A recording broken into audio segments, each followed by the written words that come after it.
សួស្តីប្រិយមិត្តដែលនិយមគាំទ្រ Channel ESP Education ក៏ដូចជាបងប្អូនសិស្សានុសិស្សនិស្សិតដែលតែងគាំទ្រតាក់ទងទៅនឹងប្រធានបទដែល ESP Education របស់អ្នកគ្រូតែងតែលើកឡើងនៅថ្ងៃនេះដែរជាមួយនឹង ESP Education នឹងធ្វើការបង្ហាញបងប្អូនតាក់ទងទៅនឹងពន្ធនៅក្នុងប្រទេសកម្ពុជាហើយប្រធានបទរបស់យើងនៅថ្ងៃនេះគឺផ្ដោតទៅលើវិធានគណនេយ្យដែលភាសាអង់គ្លេសគេហៅថា Accounting Method អញ្ចឹងមុននឹងឈានចូលទៅដល់ការបកស្រាយជាដំបូងសំណូមពរសូមបងប្អូនក៏ដូចជាប្រិយមិត្តជួយចុច Subscribe ឬជាបណ្ដឹង Channel ESP Education ដើម្បីទទួលបាននូវវីដេអូល្អៗតាក់ទងទៅនឹងជំនាញគណនេយ្យកុំព្យូទ័រភាសាអង់គ្លេសនិងគណិតវិទ្យាហើយនឹងអាប់ដេតមេរៀនថ្មីៗតាក់ទងទៅនឹងមេរៀនពន្ធនេះផងដែរកុំភ្លេចណាជួយចុច Like វីដេអូនេះផងដែរ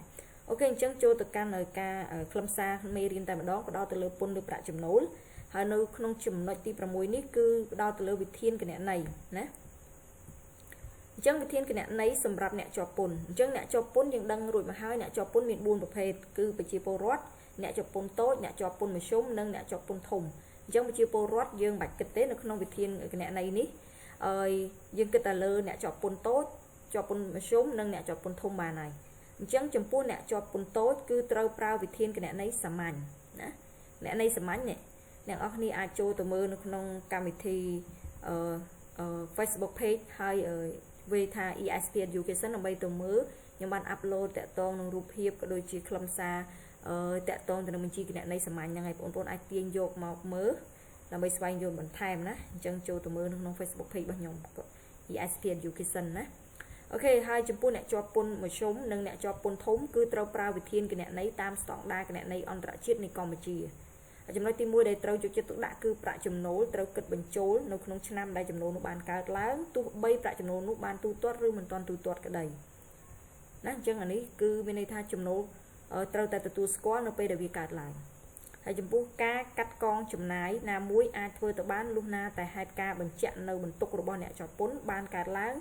លទ្ធផលនៃសកម្មភាពសេដ្ឋកិច្ចដែលជាប់តាក់ទងដល់ខ្ទង់ចំណាយនោះបានកើតឡើងនិងចំនួនទឹកប្រាក់ដែលជាបន្ទុករបស់អ្នកជាប់ពន្ធអាចបង្ហាញច្បាស់លាស់អញ្ចឹងមានន័យថាចំណុចកន្លែងនេះចំណាយទទួលស្គាល់នៅពេលដែលកើតឡើងណាអញ្ចឹងដល់មានវិក័យប័ត្របញ្ជាក់ថាវាបានកើតឡើងហើយអញ្ចឹងយើងត្រូវទទួលស្គាល់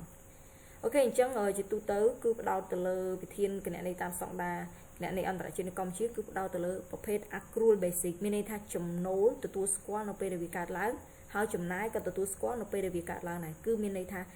ដោយមានការបញ្ជាក់មានន័យថាមានវិក័យប័ត្របញ្ជាក់ផងដែរណាយើងត្រូវទទួលស្គាល់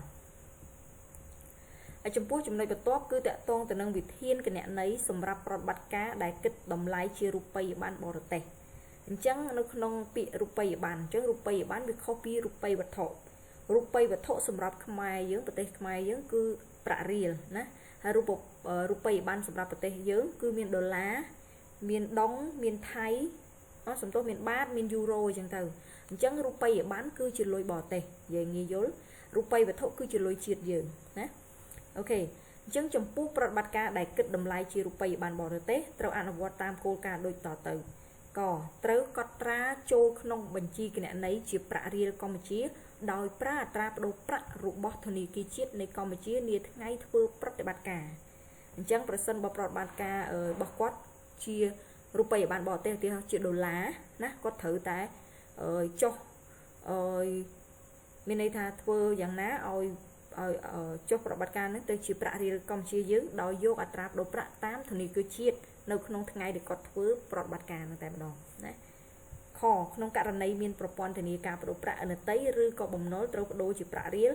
លើមូលដ្ឋាននៃអត្រាប្តូរប្រាក់នាពេលកំណត់ដែលបានចែងក្នុងកិច្ចសន្យា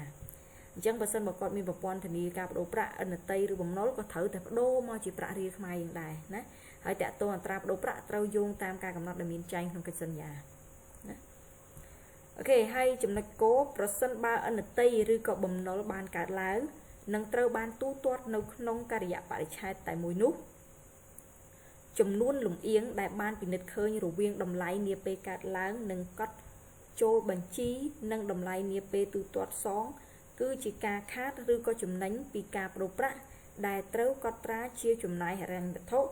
ឬក៏ជាចំណូលហិរញ្ញវត្ថុនៃកិរិយាបរិច្ឆេទអញ្ចឹងនៅក្នុងចំណុចនេះចំណុចគោលនេះគឺផ្ដោតទៅលើមានន័យថាការណាដែលយើងមានអនតីឬក៏បំណុលណា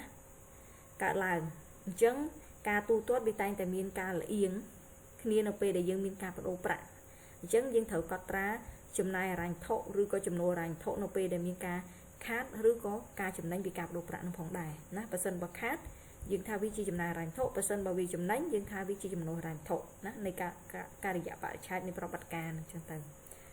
ok bà to một tiết nia pê bằng chọc ca rì dạ bạ chát ở đợt tây rư có bầm nól chì rù bày bàn bò rửa tế trâu vi đầm lai tam atra đồ prạ nia ngày bật ca rì dạ bạ chát ná lùm yên đại ca tranh một bị ca vi đầm lai ní trâu có tra chỉ ca khát rư có chùm nánh bị ca đồ prạ dân đâu pe để đo ca rì dạ bạ chát để dân thấu bật như này đó là ngày bật trí ân là tây rư có bầm nól chì rù bày bàn bò rửa tế cứ thở tại vì đầm lái tám mà tra đồ prạ nia ngay để dựng bật cà rì bạ chai thì họ dựng bật nơi ngày thì san sự mùi thú chẳng những thở convert với tới chia mình này exchange rate đô lôi prạ rupee bàn bỏ tay nó oi tâu chỉ prạ ria bao giờ hai bên sân bằng miền lùng yếng cả lá mình này miền cả khát rửa cả chấm đánh cả lá dương thở tại tu squal cắt tra với chia cả khát rửa có chấm đánh pika đồ prạ nó phòng đài nè bên sân bằng miền cả đồ tới chấm đánh dương cắt tra với chia chấm đánh pika đồ prạ hai bọc khát dương thở từ tu squal với chia cả khát pika đồ prạ phòng đài nè chẳng những thầu dùng ở trà đồ prạ tám thì kỳ triệt này ngày bật cà rì dạ bạ chai chẳng hạn và to và tiện nấu nông cà rì dạ bạ chai bằng chọc nó sum tốt nấu nông cà rì dạ bạ chai bằng toạp nấu pe để tu toát ẩn tấy rư bầm nô bẹ quan nâng cà khát rư có chấm đánh bị cà đồ prạ trâu có tra tam prạ lùng yên rồi viên đầm lai rồi bỏ vía nấu pe tu toát nâng đầm lai rồi bỏ vía nấu pe bật này cà rì dạ bạ chai mồn chẳng person bao miên cái hào thà ca tu toát tệ tôn từ ân tây rư cầm nấu nè vì miên ca vẽ pon chụp một ca khát rư ca chỉ nên nó không bị ca đồ prạ phong đá nó bị để dương cho hộ đồ cà tra đồ prạ để sai dương đồ vi chia prạ riết ân tây rư cầm nấu đài chia rupee bản bỏ tây nước đồ tây prạ riết trong miên ca vẽ pon một ca khát nên chỉ nên chẳng nó bị để vi miên lùm yên ca lá dương thầu vi đầm lái tu toát nâng đầm lại bỏ viên nấu pe bận trí cắt con chỉ môi nâng cả được dạ bạn trai mồn trước này tha và sân bỏ miên ca chỉ đánh khát nâu cả được bạn trai